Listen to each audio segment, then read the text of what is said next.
बिस्मिल्लाहिर्रहमानिर्रहीम, अस्सलाम वालेकुम रहमतुल्लाहि व बरकातुहू। आइए मुसन्निफ़ और हम डिस्कस कर रहे हैं डिफरेंशियल ज्योमेट्री के टॉपिक टॉर्शन और कर्वेचर से रिलेटेड प्रॉब्लम्स के बारे में। लास्ट लेक्चर में हमने टॉर्शन और कर्वेचर से रिलेटेड एक थ्योरम को डिस्कस किया था। आज के लेक्चर में हम उन्हीं टॉपिक से रिलेटेड एक नेक्स्ट एक्सरसाइज को डिस्कस कर रहे हैं।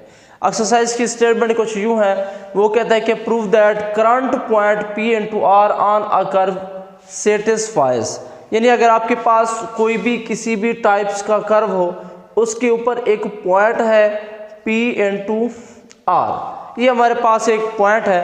वो कहता है कि ये जो पॉइंट है वो इस इक्वेशन को सेटिस्फाई करेगा, यानी इस रिजल्ट को ये पॉइंट होल्ड करेगा। इसमें हमने पॉइंट के विद रिस्पेक्ट कर्वेचर, टॉरेशन, सिग्मा और इनवर्स ऑफ कर्वेचर और टॉर्शन, और उसके बाद जो 3 हमारे पास यूनिट वेक्टर्स हैं T, N, B, उन सब का एक रिलेशन बनाया है और बताना है कि ये जो रिलेशन है ये इक्वल टू 0 होगा, यानी कोई भी पॉइंट आप ले लें वो इस इक्वेशन को सेटिस्फाई करेगा।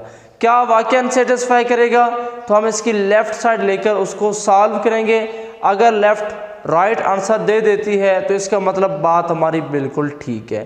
तो लेफ़्ट साइड में इसमें हमारे पास क्या है, d by d s of sigma d over d s of rho d square r over d s का square plus d over d s of sigma over rho d r over d s plus sigma over rho over sigma d square r over d s का square. हमें साबित करना है कि ये 0 के equal है। तो सबसे पहले इसमें जो टर्म्स यूज़ हो रही हैं ज़रा उनको डिस्कस कर लेते हैं। सबसे पहले हमारे पास क्या इसमें इन्वॉल्व होता है, sigma. What is sigma? Sigma is the reciprocal of torsion, ये हमारे पास टॉर्शन का रेसिप्रोकल है। सेकेंड नंबर पे आ जाता है हमारे पास this symbol which is known as rho, it is the reciprocal of the curvature. So ये 1/k के इक्वल है। ये प्रीवियस लेक्चर्स में हम पहले से पढ़ चुके हैं, इस वजह से ज़्यादा एक्सप्लेन नहीं कर रहा। उसके बाद आ जाता है d r over d S, तो ये हमारे पास, ये भी सारी बातें हम पहले से डिस्कस कर चुके हैं। ये यूनिट वेक्टर टी कैप के इक्वल है। तो अगर मैं यहाँ पे ये टी कैप के इक्वल है, इसका मतलब d square r over d s का स्क्वायर मेरे पास d t over d s के इक्वल हो जाएगा, यानी बोथ साइड पे डेरिवेटिव आ जाएगा। So d square r over d s का स्क्वायर ये मेरे पास कैपा एन कैप के इक्वल आ जाएगा। सीरेंट फेरेंट फार्मूलाज में हम पहले भी डिस्कस कर चुके हैं। तो ये जो चीज़ें हैं इसमें इन्वॉल्व हो रही हैं, सिग्मा 1/टा के इक्वल होता है, रो 1/कैपा के इक्वल है, d r over d s t cap के इक्वल है, d square r over d s का जो स्क्वायर है ये हमारे पास कैपा एन कैप के इक्वल है। ये वैल्यूज़ यूज़ करते हुए हम इस रिज़ल्ट को चेक करेंगे। ओके, दिस सिंपल है। अब मैं यहाँ पे वैल्यूज़ पुट करके आगे चलूँगा। D over d s into sigma की जगह पे मैं क्या लिख सकता हूँ, सिग्मा मेरे पास किसके इक्वल है, 1/टा के। उसके बाद D over d s of, अच्छा यहाँ पे ना भी लिखें फ़िलहाल तो भी कोई हर्ज नहीं है, क्योंकि फ़िलहाल हम इसको सिंप्लीफाई करेंगे। तो d by d s of rho किसके इक्वल है, 1/कैपा के इक्वल है। नेक्स्ट हमारे पास है d square r over d s का स्क्वायर, ये किसके इक्वल है, कैपा एन कैप के इक्वल। ये रिजल्ट आ गया।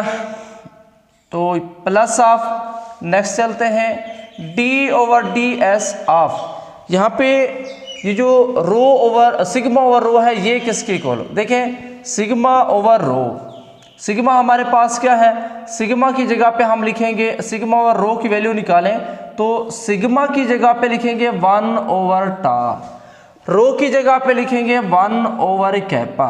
तो सिग्मा ओवर रो टोटल हमारा जो आंसर आएगा, क्रॉस मल्टीप्लाई करें 1/टा मल्टीप्लाइड बाय कैपा ओवर 1, तो रिजल्ट हमारे पास सिग्मा ओवर रो का आ जाएगा kappa over tau. So d over d s of, अब इस जगह पे मैं ले सकता हूँ कैपा ओवर टा।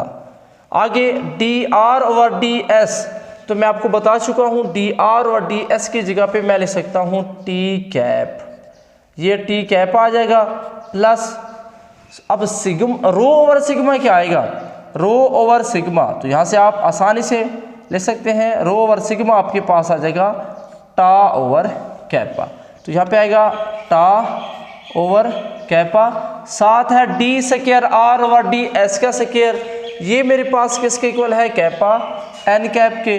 तो यूँ मैंने सारी की सारी जो वैल्यूज़ थी वो मैंने यहाँ पे पुट कर दी हैं। हमारी ये कैलकुलेशन थी, सेपरेट कर लेते हैं इसको। तो ये जो रिज़ल्ट हैं हमारे, ये मैंने यहाँ पे रिज़ल्ट सारे के सारे इन्वॉल्व किए, ये सारे रिज़ल्ट्स मैंने यहाँ पे यूज़ किए। ओके, तो वैल्यूज़ हमने पुट कर ली, तो क्या आएगा, दिस सिंपल है विच इज़ इक्वल टू, क्योंकि हम लेफ्ट साइड ले रहे हैं इक्वल टू ही लिखते जाएंगे। तो फर्दर ये हमारे पास किसके इक्वल है, d over d s of sigma.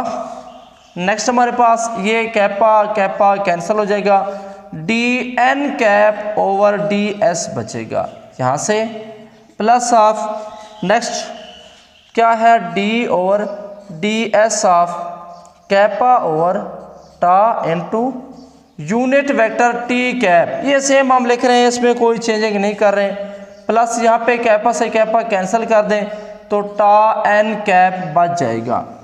Further ये किसके इक्वल आएगा, d over d s of, यहाँ से हमारे पास ये बन गया सिग्मा, और डी एन कैप का जो डेरिवेटिव होता है बेसिकली वो हमारे पास किसके इक्वल आता है, ये आता है टा बी कैप मनफी कैपा टी कैप। तो ये हमारे पास एन कैप का डेरिवेटिव है with respect to S.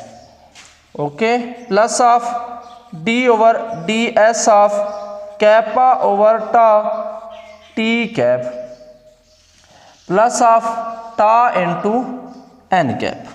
Further ये रिजल्ट क्या आएगा, d over d s of, अब सिग्मा से अगर मैं मल्टीप्लाई करूं ये बनेगा सिग्मा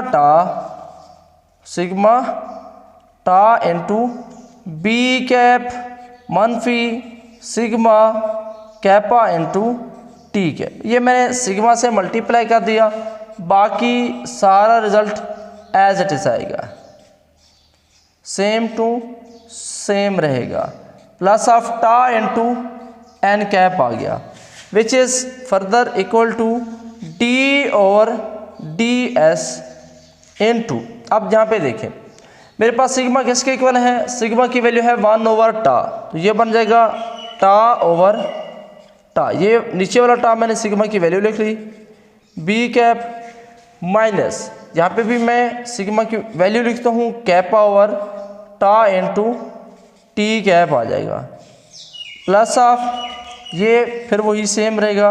अब आप बोलेंगे कि इसको क्यों नहीं सॉल्व कर रहे हैं, असल में हमें रिज़ल्ट ज़ीरो प्रूफ करना है, तो इधर से एक रकम ऐसी मिल जाएगी जो इस जैसी होगी, आपस में प्लस माइनस करके ख़त्म कर देंगे, तो हमें इसके डेरिवेटिव लेने की ज़रूरत नहीं है, उससे हम बच जाएंगे, which is further equal to, अब यहाँ पे ये टा से टा कैंसिल हो जाएगा, तो क्या आएगा d over d s of, बाकी बच गया बी कैप, तो इसका मुझे डेरिवेटिव लेना पड़ेगा, माइनस अब यही डेरिवेटिव इस पे भी अप्लाई करेंगे, D over d s of kappa over टा, ये वाला लिख रहा हूँ टी कैप, जी यूनिट वेक्टर आ गया, प्लस ऑफ, तो यहाँ तक हम पहुँच गए, प्लस ऑफ, अब ये वाला रिजल्ट लिखेंगे D over d s of kappa over टा, साथ है T cap, plus of last पे टी एन टा एन कैप की, तो ये मैंने ये वाला रिजल्ट लिखा था। अगर आप गौर से देखें ये माइनस का है और ये प्लस का है, बिल्कुल एक जैसे रिजल्ट्स हैं, आपस में ये दोनों कैंसल हो जाएंगे, बाकी आपके पास बच जाएगा D P cap divided D S और प्लस ये आखिरी टा एन कैप, ये दो चीज़ें बच जाएंगी।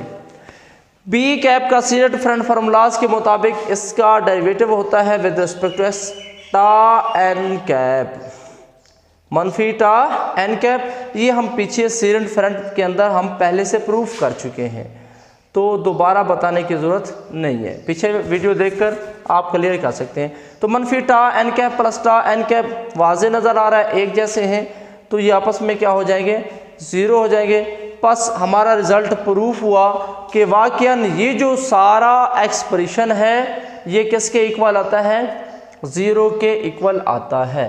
सो इसमें जो आर वेक्टर यूज़ हो रहा था, पॉइंट उसी आर पे डिपेंड कर रहा है, तो कोई भी अगर हम पॉइंट ले लेते हैं तो उसके लिए ये वाला रिज़ल्ट यूज़ होगा, ये वाला रिज़ल्ट हमारा ट्रू होगा। तो ये छोटी सी एग्जांपल थी हमारी कर्वेचर और टारिशन और उसके रेसिप्रोकल से रिलेटेड। इंशाल्लाह नेक्स्ट लेक्चर में फिर हम कर्वेचर और टारिशन से रिलेटेड फर्दर एक्सरसाइज को डिस्कस करेंगे।